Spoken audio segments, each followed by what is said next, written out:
Hello, my name is Dr. Michael Sequeira. I'm the health officer for San Bernardino County. Today, what we're going to do is teach you to recognize overdose and also how to administer the antidote, which is Narcan or naloxone.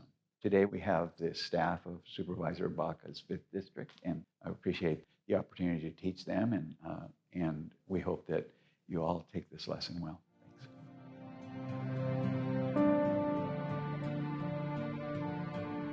The reason I'm here today is to help you save lives. People are dying, our children are dying. Fentanyl and the opioids are the biggest killers in our county for children 15 to 17.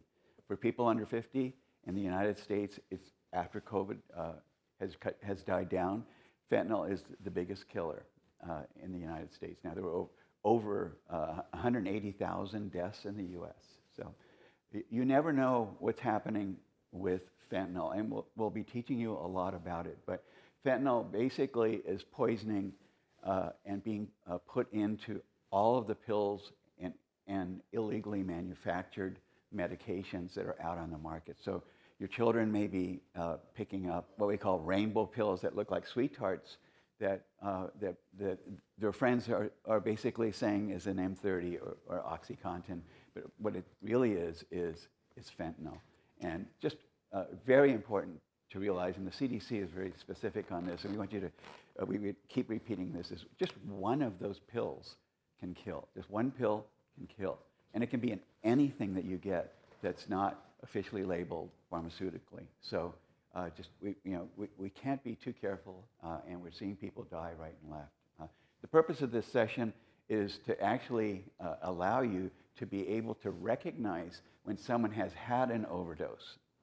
And it can happen to anybody, and we have case after case of tragic families and friends where there have been overdoses. And CDC statistics basically showed that in adolescent overdoses, 2/3 of those overdoses, had actual witnesses present near them who, if they knew how to, and they had Narcan and they knew how to give it, they could have saved those lives. 2/3. So it's really important. We want to get the naloxone out there, or Narcan, just so you know. Narcan is the kind of brand name of the chemical name, which is naloxone. So you'll hear naloxone, you'll hear Narcan. They're the same thing. Okay.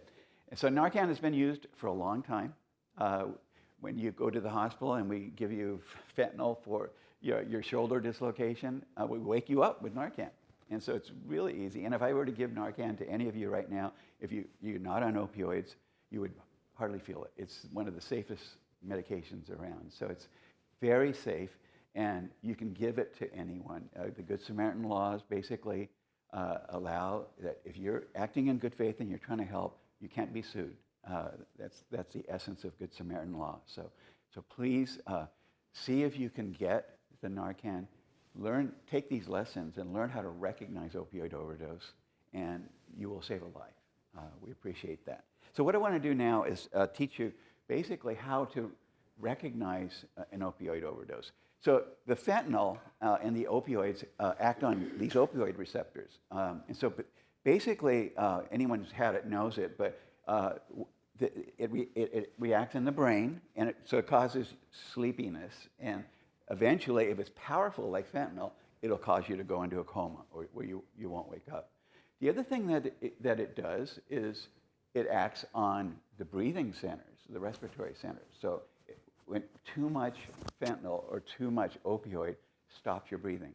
So a fentanyl death or an opioid death is a respiratory death. The person stops breathing. But interestingly, it's working also on the awake center of the brain. So you're out, you're unconscious, but not breathing. So a person who basically has an opioid overdose has a very characteristic syndrome. You can't wake them up, okay? So, and they're not breathing because remember, it's on the respiratory center. So it's on the awake center in the brain, it's on the respiratory center in the brain, two separate. The other thing that it does consistently, and one of the few things that can cause coma, is it causes pinpoint pupils, okay? Most people, when someone comes in dying, we'll check their pupils and they're fixed and dilated. But an opioid overdose, they're constricted, they're pinpoint, like a millimeter. So if you see someone who is unconscious, you can't wake them up. You try to wake them up with a rub of the sternum, and you look and you check. Now you can put your ear to their mouth and nose, and if they're not breathing much, and if they have constricted pupils, then in this day and age, it most likely is going to be an overdose. So presume the worst. That's what we presume in medical and emergency circles. The other things you'll see are like choking or gurgling sounds. It's because the narcotics relax all the muscles in the throat. So so when someone tries to breathe, they may be irregular, but they may have some choking because their tongue has fallen back, and they'll be very limp, and they may have cold and clammy skin too, and that depends. They may be pale too because if they're up. But the main thing is you can't wake them up. They're not breathing much, and they have pinpoint pupils. You have those three. You presume it's an overdose. Get the Narcan. I'm going to tell you, next slide, what to do. Once you have had that recognition, what you want to do is, we don't have this, but turn the person on their left side. Okay, that's another thing that happens is people fall asleep and they vomit, and they breathe in their vomit, what we call aspiration. So a certain small segment of people who have overdose will die from aspiration of their vomit. So if you turn them on their left side, they won't do that. Once you turn them on the side and you evaluated them for the signs of an overdose, you want to call 911. Because, number one, it may be something else. It may be a stroke. It may be another drug. They may have had brain damage from not breathing for a certain amount of time. So you want the ambulance there. And the other thing is we're getting other drugs out there that's mixed in. It's hard to keep track of all these, but there's a drug called xylazine. The street name is Trank, but it's an animal tranquilizer, and the drug people are putting it in with the fentanyl as well. So they may have more xylazine than fentanyl. So you want to get paramedics in, okay? And after you've called 911, we want you to then do the naloxone. I'm going to turn this over to Mr. Cordova. It's from Department of Behavioral Health. He's one of their experts on naloxone. And thank you. Turn it over to you. I didn't know we were going to have a slide. So good morning, everybody. My name is Alex Cordova, and I'm an alcohol and drug counselor for the Department of Behavioral Health. I just recently started a new position with the Inland Empire Opioid Crisis Coalition. So I'm the Narcan guy that goes out and does a Narcan. Today, once I leave here, I'm going to go out with the Sheriff's Hope Team to hand out Narcan to the homeless population. So okay, so it's not. So in front of you, you guys have a form right here. So this is just a quick guide on, the doctor already went over the overdose signs. So, constricted pupils, they're gurgling, they're not breathing, fingernails are turning blue or discoloration, lips are turning discoloration. So first thing you're gonna do is call 911, correct? Let them know, I think it's an overdose, I have Narcan, I'm gonna use it. That lets the first responders know what to expect when they get there, okay? So then, once you do that, what you're gonna do is, when the pictures on the other side, when you open up your box of Narcan, there's 2 doses in there. And they're individually packaged. When you open it up, you guys have it in front of you. It looks just like this. You're going to hold it exactly like I'm holding it. Whether you're right-handed or left-handed, it doesn't matter. And what you're going to do is, if they're laying on the floor or you can lay them down, you're going to tilt their head back, secure the back of their neck with your free hand, and you're going to go up to the nostril. It doesn't matter which one you go to first. And you're going to go in and you're going to ensure that your fingers are touching the nostril. Reason we do that is because it ensures the Narcan tip is all the way in. And then what you're going to do is you're going to shoot 1 whole dose. Not little by little, 1 whole dose, okay? Within a minute to 2 minutes, if it's an opioid overdose, they should react right away, okay? If they react, they're going to have 2 reactions. One is, raise your hand if you watch Pulp Fiction. Remember the scene where thank God we don't have to stick a needle in their chest anymore? That's what this does. They're going to wake up violent, kicking, screaming. Just step back, make sure you don't get hurt. Okay, we don't want first responders to respond to you, right? Let them know, I think you had an overdose, I gave you Narcan, help is on the way. When they hear help's on the way, they have 2 reactions. One is, oh man, here comes the police. They're gonna wanna take off running. Let them go. Don't chase them because we don't want you to get hurt, okay? Get a good description of them. and wait for first responders to get there because you're the one that called 911. Let them know, hey, they took off running that way. They had green hair, orange hair, purple hair, nose ring, whatever. They have to go make sure that that first dose was enough because sometimes it wakes them up and then they pass out again, okay?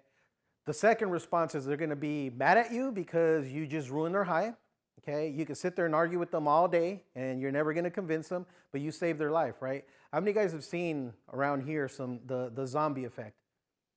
They're doing this, I seen guy going like this. Those are the signs of overdose already. So when they wake up, they're gonna be kind of mad at you, but it's okay, you put them in the recovery position. The reason we do that is because the Narcan kicks the opioids out of the opioid receptors and then they start going into withdrawals. And one of the signs of the withdrawal is vomiting. So you put them on the side, they don't choke on their vomit, okay? So now let's say the first dose did not work, no reaction. You're gonna open up the second dose and do it on the opposite nostril, okay? And if you have to do the second dose, it's possibly a fentanyl overdose because fentanyl is 50 times stronger than heroin, 100 times more powerful than morphine, okay? So then once you do the second dose, same reaction, either violent or arguing with you because you ruined their high, okay? Either one, just you put them in the recovery position. Now let's say the second dose did not work and and you don't have any more.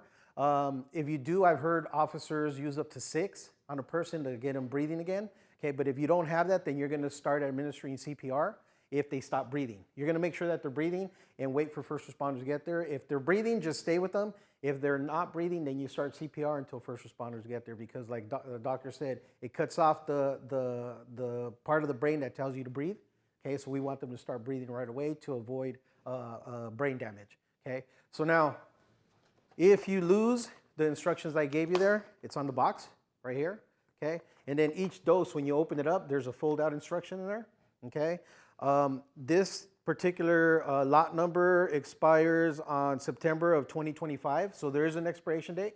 Okay, and what we'd like you to do is, if you have to use this, hopefully you don't. Thank God I haven't had to use this yet on anybody. But there's a sticker on here, and there's a QR code. And what that does, when you scan that, it takes you straight to the Department of Behavioral Health website. It's going to ask you information and never ask you for your name, okay? And then you fill out that information, and then when you submit it, it's going to ask you if you would like more Narcan, and then you would put in your zip code in there, and it'll direct you to the closest county clinic to pick up more. And I believe also the public health clinics too to pick some up more, okay? Storage, okay? This is a controversy. Some people say you can leave it in your car. To me, it's what's the point of having it? Let's say you were at Victoria Gardens and you found me passed out on the floor and you have to run a mile to go where you parked at to go get your Narcan. It's better to have it on you so then you could use it right away, okay? And then Dr. Sequoia, he talked about you guys are protected under the Good Samaritan law, okay? So they can't sue you. If you don't ask for compensation, then you're fine, right? Okay. Another thing I like to tell people, this is not necessarily just for people that are addicted to drugs, right? It could be a mom, dad, grandma, grandpa is on pain medications. My mom forgets if she took her medication in the morning and she doubles up and you happen to find her passed out on the floor, you have Narcan and you can save her life. Same thing, think back to the last time you had a family function. Not everybody comes up to you, hey, guess what, cousin? I'm using heroin now or I'm abusing my pain medication. You might have your little, maybe here comes cousin Larry, but you have it, and if you find them passed out, you have this to save their life, or it could be a coworker at church, anywhere, okay? And the storage too, it says no lower than, or store it lower than 77 degrees, no higher than 104. But like I said, if you keep it in your office or on you, no worries, okay? I think that's it. Yeah, and I think Alex was a great description of what happens when you have a patient who's chronically using. Mm-hmm. It's scary to see someone withdraw, because they do. They flail, and I've seen some of our nurses kicked in the face Mm-hmm. and everything else. But we have a new type of victim, and those are the kids that aren't always on opioids, who aren't addicted. Yeah, they're the ones who take that one pill in a party. Yeah. And the Oxy M30s. The M30s. Yeah. And so they may not withdraw. Mm-hmm. So that's the thing. But you do protect yourself. Yeah, they do. And another thing I forgot, if it was not an overdose, let's say it was a heart attack, it does no harm to a person. Right. And there's no age limit. A story out of Orange County, a father, I like to say he was a drug dealer. He had fentanyl pills and pills and different drugs. His 8-month-old baby found a pill and swallowed it. It happened to be Norcos, and he had this, and it saved her life. That's great. So, any questions? It wouldn't hurt someone, right? No. Like, do they have to be completely unconscious? Oh, no. In fact, in our pharmacology classes, they passed out Narcan, and we all took 2 sniffs, and I didn't feel a thing. You can give it to a baby.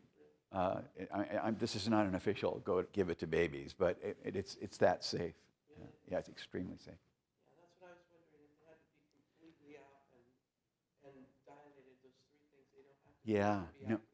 no, they don't. In fact, when we have people who are brought in a coma of unknown cause, and we'll give them Narcan because we know it won't hurt a stroke, it won't hurt a seizure.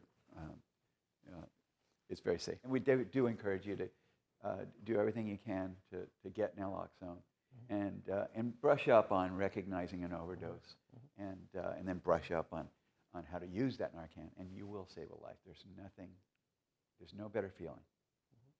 Thank you. Good job.